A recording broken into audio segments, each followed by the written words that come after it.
નમસ્કાર વાલા શ્રોતા મિત્રો, ગુજરાતી ગરવી સાહિત્ય ચેનલ પર આપ સૌનું ફરી એકવાર હૃદયપૂર્વક હાર્દિક સ્વાગત છે. મિત્રો, જરા શાંતિથી વિચારીને મને એક વાત જણાવો કે છેલ્લે તમે ક્યારેય કોઈ ખીલેલા ફૂલ પાસે બેસીને તેની સુગંધ માણી હતી? છેલ્લે ક્યારે તમે સવારના કુમળા તડકાને શાંતિથી નિહાળ્યો હતો?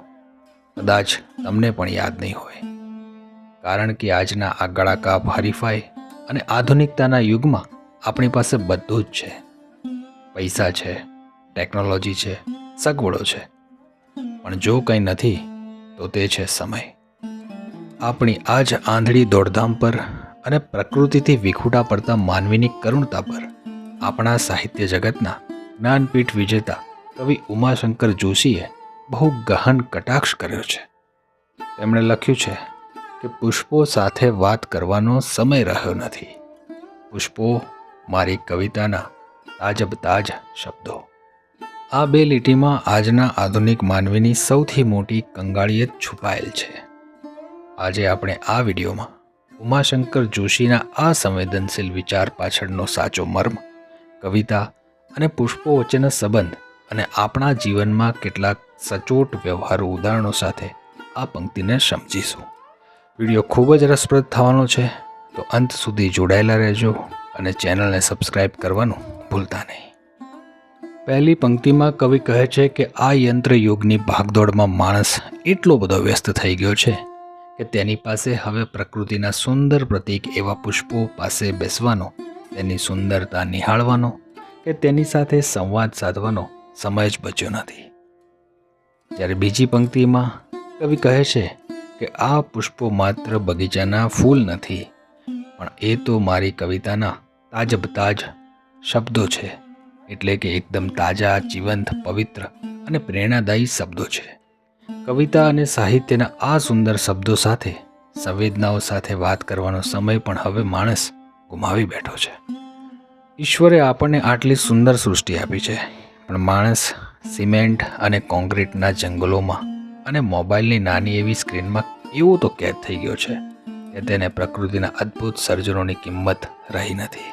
પુષ્પો સાથે વાત ન કરી શકવી એટલે જીવનની સુંદરતા, ઉમળતા અને માધુર્ય પ્રત્યે ઉદાસીન થઈ જવું. કવિ કહે છે કે પુષ્પો એ કવિતાના તાજા શબ્દો છે. સાહિત્ય, કલા, સંગીત અને લાગણીઓ એ માણસના હૃદયને જીવંત રાખે છે. પણ જ્યારે માણસ આખો દિવસ માત્ર પૈસા કમાવાની મેરેથોનમાં દોડતો રહે છે, ત્યારે તેના હૃદયની સંવેદનાઓ મરી પરવારે છે. માણસ એક યંત્ર બની જાય છે. તેની પાસે સગા ભાઈ, પત્ની, બાળકો કે મિત્રો સાથે બેસીને પ્રેમની બે વાતો કરવાનો પણ સમય નથી રહેતો. વિડીયોમાં આગળ વધીએ એ પહેલાં એક નાનકડી પણ બહુ મહત્ત્વની વાત. કહેવાય છે ને કે કલાકાર અને સર્જક હંમેશા દર્શકોના પ્રેમનો ભૂખ્યો હોય છે. અમારા એક વિશ્લેષણ મુજબ તમારામાંથી ઘણા મિત્રો રોજ આપણી સાથે જોડાય છે, વિડીયો માણે છે, જુએ છે, પણ ક્યાંક ચેનલને સબસ્ક્રાઇબ કરવાનું કે વિડીયોને લાઇક કરવાનું ભૂલી જાય છે અથવા તો કરતા નથી. મિત્રો, તમારો સ્નેહ અને સહકાર જ અમને રાત દિવસ મહેનત કરીને વધુ સારું કન્ટેન્ટ લાવવાની પ્રેરણા આપે છે. જો આ પ્રેરણાને તમારે જીવંત રાખવી હોય તો વિડીયોને લાઇક ચોક્કસ કરો, તમારા મિત્રો સાથે એને શેર કરો અને ચેનલને સબસ્ક્રાઇબ કરવાનું બિલકુલ ના ભૂલો.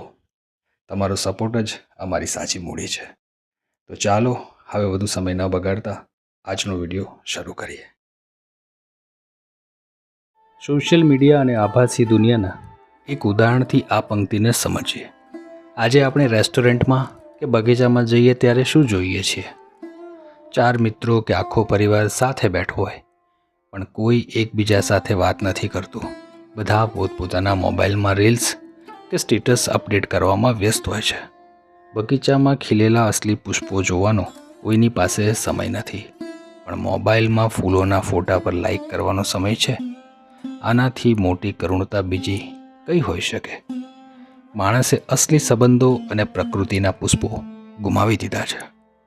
આ પંક્તિઓમાંથી કેટલાક પરમ બોધ મળે છે કે જીવનની ગતિ ધીમી કરો.